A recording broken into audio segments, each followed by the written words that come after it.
I just think even, the kind of reasons as to why perhaps it shouldn't be banned aren't strong enough. There is so much more harm than good in terms of, kids being exposed to the internet and particularly social media. And you and I, will have had conversations over the last however many years, and I've like, sometimes you hear the term, oh, well, it's not killing anybody. Like, but it is. We're actually, we're losing teens.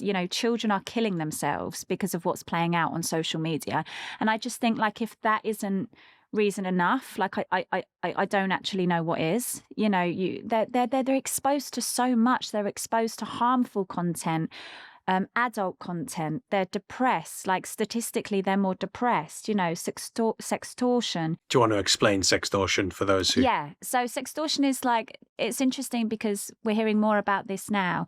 But basically, we know over the last however many years, young girls particularly have been targeted, and it might be their peers or the lads that they go to school with or whatever. They've been asked to send them nudes, and then they send over these nudes, and, then they kind of share the image, and then the whole of the classroom has seen it, then the whole of the school have seen it. And, that obviously totally destroys these young girls' lives.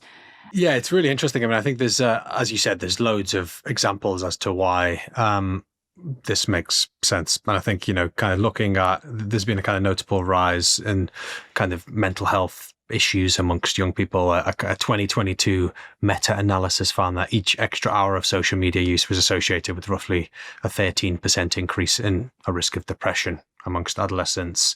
And it's kind of like, it feels just obvious. And I think a lot of people just intuitively know this, that, like, the kind of excessive use of social media, and early access might interfere with childhood development.